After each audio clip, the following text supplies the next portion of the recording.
want to keep in mind, too, that we have several of our members that are traveling. I know the Sugarmans are out on vacation in summer, and a lot of the preachers' wives are heading back, and so we ask that you keep them in your prayers this morning. Last Sunday, we began a look at the church organization in the mind of God, looking into the mind of God about what He has in mind and has had in mind for His church. And we reconciled that the church has always been in the mind of God since before creation.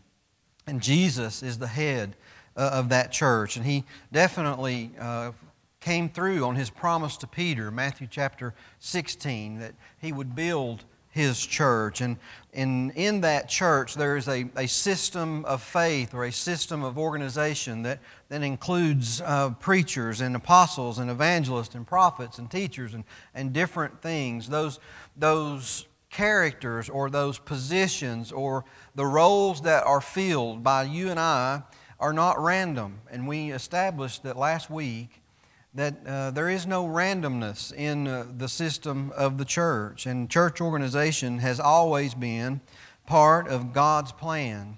We also saw that it all started, or changed rather, with Christ and the new covenant. There is a system of faith, a system of instruction, a system of headship, and certainly the things that, as Brother Russell mentioned in the Lord's Supper preparation, things that are right and the things that are the right way to do things. And that is where we will pick up and continue this morning with a brief review to begin with of the eldership. And as we move along in our study, we see that God's eternal plan for eldership is and always has been in His mind. The passage that was read in Hebrews chapter 7, in the book of Hebrews, the Hebrew writer is encouraging those that were coming out of a system of Judaism and a very strong faith that they had to keep the different things that they were doing. And he tells his audience, I'm not going to recur the whole passage that Brother Tyler read, but certainly a few of them. It says, by so much more Jesus has become the surety of a better covenant. It all changed with Christ. Maybe that you've been asked the question, why does the church do this? Or why don't we do it on this particular way or this particular day? Or who changed the Sabbath? Or who instituted this? The answer is Christ. When Christ died on that cross of Calvary and the blood that was shed for our forgiveness, and He was put in the grave and He raised again through the glory and power of God on the third day, we know that by the power of that resurrection, things changed. The system changed. And we read in the New Testament about a system of government, a system of organization, and a system of faith that must be held to. It's not up to mankind to manipulate this system in any way. The system of the church and the organization of the church in the mind of God is not a priestly system. We've looked at the tabernacle and how that is a representation or a type or shadow of how the church would be. And we see that the priests were able to go into the holy place. And Peter brings out the point that we are all a royal priesthood now. When you come to God through the avenue of the blood of Christ in prayer, you are in the holy place. You can reach the throne of God yourself as you are a priest. You are a royal priesthood. And that passage in Hebrews chapter 7 talks about Jesus as being a high priest. Verse 26, for such a high priest was fitting for us, who is holy, harmless, and undefiled, separated from sinners, and has become higher than the heavens, who does not need daily, as those high priests did, to offer up sacrifices for His own sins, and then for the people. For this He did once, for He offered up Himself. Jesus changed the system. Wherefore we are all priests that can approach the throne of God.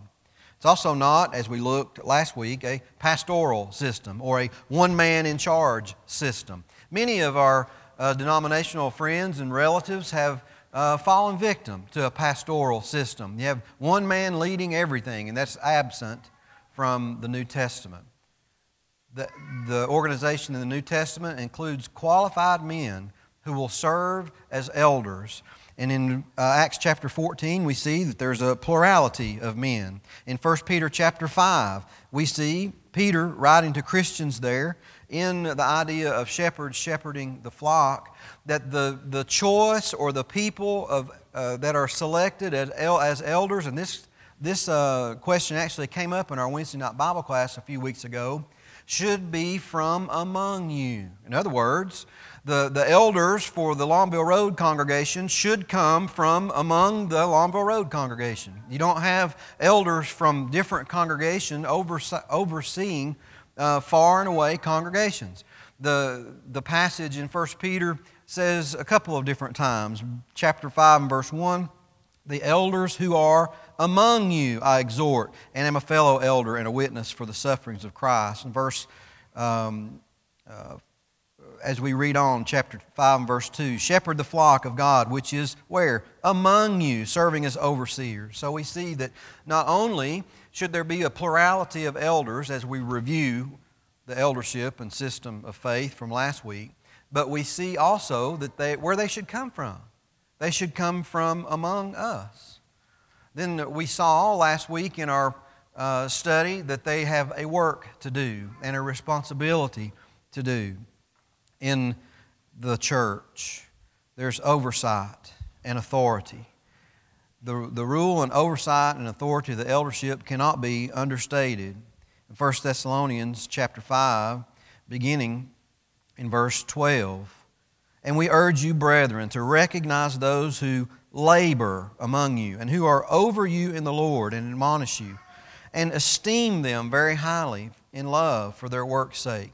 But be at peace among yourselves. Now I exhort you, brethren, warn those who are unruly, comfort the faint-hearted, uphold the weak, and be patient with all. 5 sermons you could preach from just that one section of Scripture. We're supposed to esteem our elders and to lift them up and to honor them. We're also supposed to be patient, as we see, not just with the elderships, but with everyone. In 1 Timothy chapter 5, Paul writes to the young preacher and instructs him also on the oversight and elderships. And we see a lot of the same language as it pertains to the authority and rule. 1 Timothy chapter 5 in verse 17, let the elders who rule well be counted worthy of double honor, especially those who labor in the word. Who labor. It could be that we need to remember those who are ruling over us. Could be. Now, what does that mean, remember them? It means a lot of different things. In a sermon that's this size today, you can't really discuss everything that you can remember, but certainly you can remember them in prayer. You can remember them in sickness and health. You can remember the heavy burden that they share in feeding the flock. 1 Peter 5 and verse 2, Titus 1. The shepherds and elders are to oversee and to feed the flock, and they're to guard the flock, certainly. It's hard work.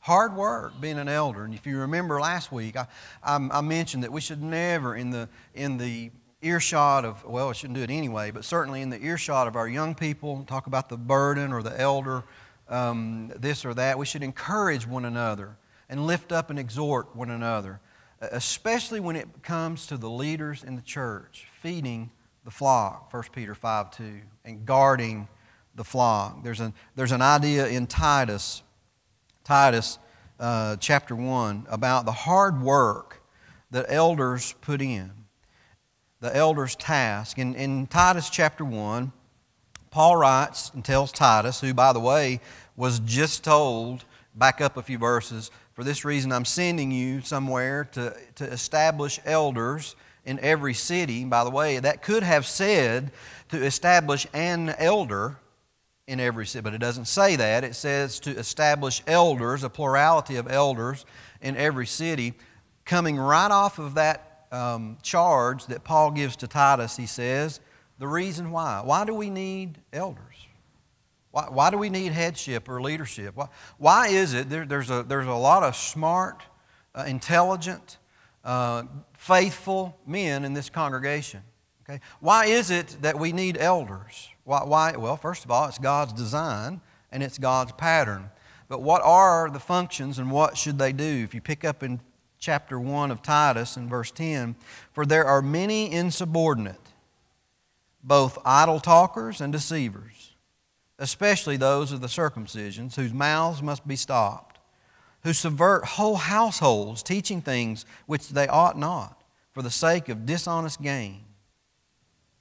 In other words, there are people that try to split the church and divide the flock and are false teachers. Elders, one of the functions we learned was not only to give oversight and to feed the flock, but to guard the flock.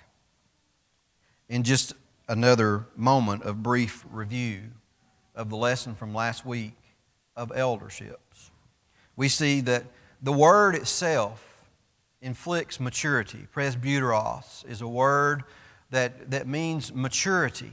It's something that the elder needs to be mature. And in order to be able to appoint or to ordain or to install, whatever you want to call it and however you want to do it, in order to be able to choose from among ourselves a presbyteros, the congregation itself must be mature. The congregation itself must be mature. When elderships are in place, that means something. That means that we as members are subject to those elders. We are subject to them, and we should serve them and honor them and do the things that we're going to look at this morning. It takes a mature congregation to do this. And part of being a mature congregation, and I'm not talking about an old congregation, I'm talking about a mature congregation. All right, I've met mature people in their teens, and I've met immature people in their 80s, okay? So we're talking not about age, but maturity. The word there, presbyteros, indicates maturity. Part of being a mature congregation means understanding what our responsibilities to the eldership are. What are our responsibilities? We've established that the church must be organized the way that God has it organized. We've established that Christ is the head of the church and the man is the head of the woman. We've established that the church is the bride of Christ. We've established the system of faith in the New Testament that calls for certain church organization. And we've established that we should hold to that. But as you see, I have a question. Knowing that all that is true, knowing that we are a scripturally organized congregation, which I believe that we are, having scripturally appointed elders and scripturally appointed deacons and scripturally active members and scripturally preaching preacher, as we have in the mind of God fulfilled and are fulfilling the system of faith that we see in the Scripture as it pertains to church organization, what are our responsibilities to our elders? What's our responsibility? We've talked about their responsibility. Our elders, the two elders that we have here, they need to feed, maintain, guard, do all those things that we talked about, all that heavy burden. Sometimes you have to shovel mulch. Sometimes you have to pray over at someone's funeral, some different things that you have to do. But what is our responsibility to them? Did you know that you have, by the Word of God, a responsibility to your elders? This morning we're going to examine the biblical responsibilities that we have as Christians to elders. Number one, we are to respect and to honor them. And that's a broad point that could be preached in a series. But to narrow it down to just a few verses, the passage in 1 Thessalonians comes to mind. In 1 Thessalonians chapter 5, verse 13, and we beseech you, brethren. I'm going to stand out here and point just a minute. We beseech you, brethren, to know And that word know means to appreciate and to respect them which labor. Labor, a very strong word, meaning to work hard, diligently, a hard worker that is among you. To know them, to appreciate them, to respect them, and that we are charged, they are charged, rather, to be over us in the Lord. When you see this passage, and it tells us that they're charged over us in the Lord to admonish, instruct, or warn us, and we need to esteem them very highly in love for their work's sake, and be at or to live in peace among yourselves. This passage tells us what our responses should be when an elder comes to us, maybe with a concern. You ever think for a minute that somebody's not trying to nose into your personal business? They may be concerned for your soul. That giving them that benefit of the doubt has already been presupposed. If an elder is an appointed scriptural elder, and the thought process has been put through, and that is a faithful elder, when they come to you or come to admonish or to do the things sometimes the elders have to do, we need to respect them and hold them highly and appreciate them. Listen, that's a difficult task. I'd say that's probably one of the most difficult tasks that elders have, is going to those who are erring and doing the things that they're charged to do. And he begs them. That word beseech begs of us to appreciate and to respect them. Furthermore, we see in 1 Timothy 5:17, let the elders who rule, which is to lead or attend to, well be counted worthy of double honor, especially they who labor in the word and doctrine. It cannot be overstated what the Bible teaches the Christian about the attitude that we need to have toward elders in the church. They are to be highly honored. They are to be lifted up and exhorted. This particular passage says they're worthy of double honor. Now, you can study that a little deeper if you'd like. In my personal opinion, the opinion's 3:8 here. In my personal opinion, that sometimes you'll have elders that are laboring in the Word. For instance, they may be a preacher too. We know of elders. I know of elders that are preachers. Sometimes they can be preachers. It says, especially those who labor in the Word and in doctrine. Is this a passage that says that it's okay for an elder to be paid? It could be. It could be that elders in the church can also be working for the church, labor in the church. Could be that preachers could be elder. Well, wait a minute. If a preacher becomes an elder, do you just stop paying him because he's an elder? Certainly not. It could indicate it definitely indicates the worthiness and honor that we need to give our elders as we look at esteeming them, respecting them, and honoring them. How long has it been since we've honored our elders? Maybe that's something that we need to look at. Furthermore, we see in the practical aspect of this, on these texts, elders, I want to cushion this for you guys because I know sometimes this comes to pass, and I want to kind of refrain for just a moment and make sure that everyone within earshot or who's listening on the internet knows that this wasn't an assigned sermon so much as it was from the elders, as it was about just general church organization. But many times elders become the complaint department. And I understand, and everybody understands, that we need to tell and talk to elders about our problems and our concerns. If we do that, we need to manage how we do that. It is just as important how we communicate as what we communicate. And many times I've talked to elders. I've been to meetings and conferences where they have classes on eldership and leadership, and some of the same recurring comments and thoughts come up where sometimes I just feel like I'm the complaint department and nobody ever comes to me unless they've got a problem or maybe there's some checks and balances that should have gone on before it even got to us or to me. And I know elders are burdened with that from time to time. And folks, we need not make the eldership a complaint department. That's for certain. But we do need to talk to them and tell them about our problems. I look at an eldership more like a help desk.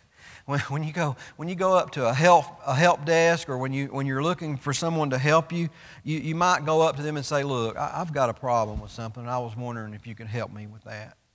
That works so much better than saying, the way that sometimes that we can say things to elders and expect them just to snap their fingers and problems be solved. But if we take our issues, and I know this eldership here and some of the others that I've worked under, I've had the blessing of serving under wonderful elders. And if you go in love to an elder that's a man of God, that's scripturally appointed and has the right heart, if you take your concerns in an honest and open way, they'll love you for that, they'll hug you for that, and they'll help you with that. Just some practical thoughts about giving them honor and esteem. Be honest and be open. We should love and protect our elders. This harkens back to what I said last week about not mean-mouthing or saying things in front of your children about elders or talking down elderships. That should never be. Do unto others as you would have people do unto you, Matthew 7 and verse 12. Be patient. Be thankful for an eldership that moves slowly. You ever thought about how slow things get done sometimes? Be happy for that the elderships are not quick-minded and that they think about things. And we'll have more on that in just a moment. But the decisions that they make are made because, many times, they need to be thought on. They need to be prayed upon. We see that even in the selection of elders itself, in the establishment of elders, when we see Paul in, I believe it's Acts chapter 20, later on around verse 36 that we'll read on here in a minute, that they prayed and fasted. Well, you can't fast without time. Now, I fast sometimes 3 times a day, between 9 and 12, and 12 and 3, and 3 and 6. That's not what it's talking about. When they knelt down and prayed and established these elders with prayer and fasting, folks, that took time. That took time. Sometimes weeks, and sometimes days, sometimes months. Be patient. Be patient. Our biblical responsibility to the elders is to esteem them and to honor them and to be patient with them. Number 2, we need to remember them and their God-given authority. Hebrews chapter 13 and verse 7 tells us, "Remember them that have rule over you, who have spoken unto you the word of God, whose faith follow, considering the end of their conversation." Furthermore, in verse 17 of that same passage, "Obey them that have the rule over you, and submit yourself, for they watch for your souls, as they must give an account, that they may do it with joy and not with grief, for that is unprofitable for you." The elders of a congregation of the Lord's church have a distinct responsibility for your soul. Remember that. Remember that. Elders, remember that too. And I know that word there. That word kind of throws everybody off when it says that rule over. Nobody likes to be ruled, do they? But the word there is authority and has authority over you and the submissive way that we should be approaching them. We should remember them, pray for them, obey them, and their God-given authority. The Lord put this system in place. That's why I started last week where I started. It's in the mind of God, the system of organization. It's not a man-made plan. And we need to respect that and to submit ourselves to that.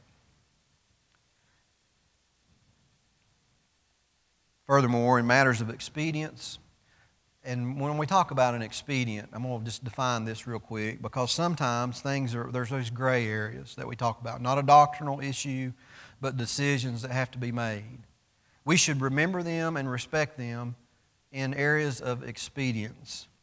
In matters of expedience, respect the decisions made for the flock. Expedience is the quality of being expedient or advantageous, fitness or suitableness to effect a purpose intended, to bear together, or at the same time, to carry with others, to collect, contribute in order to help.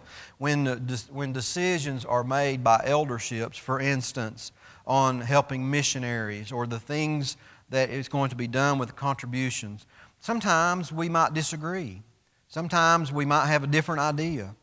But we need to respect the position of the elders. And there's the Acts chapter 20 verse, in verse 36, where he says that they knelt down and prayed. This is Paul calling the church at Ephesus elders to him before he left. He had spent some time with them, and he prayed for them. They knelt down in prayer, they fasted, and they prayed for one another. Remember them in prayer. I have one of my dearest friends, and I've told him if I go before he does, he's to preach at my funeral. He's an elder where I come from down in Cleveland. And he taught me one time the idea of being patient with elders, because you know, guys like me, and especially when I was younger, and sometimes us in the church, we want things done and we want them done yesterday, right? Why can't we just make a decision on that, right? Remember them in prayer as they pray over those things. He told me one time that he said, if I had always gotten my way, if I had always got it, there was 5 elders there. If I had always gotten my way, it probably wouldn't have been best for the church. Elders need prayer in the decisions that sometimes it's not a unanimous vote. We have 2 elders here. What if they disagree on something? Or what if you had 5 elders and 4 of them agreed on something, and it really bothered one to a point where, you know, he just couldn't pull the trigger on it. They have some intense things going on. And sometimes it's not a unanimous decision. Sometimes it's difficult for elders to make decisions. I know of elderships that if they had 5 elders and 4 of them had conceded that they wanted to do a certain thing, if it bothered that 5th elder so much and he was so much against it, they would take that in consideration and not move on that thing and pray about it some more. We need to be patient with our elders and give them respect. That's our responsibility. Folks, we don't know what all they go through. We don't know how the sausage is made, if you will.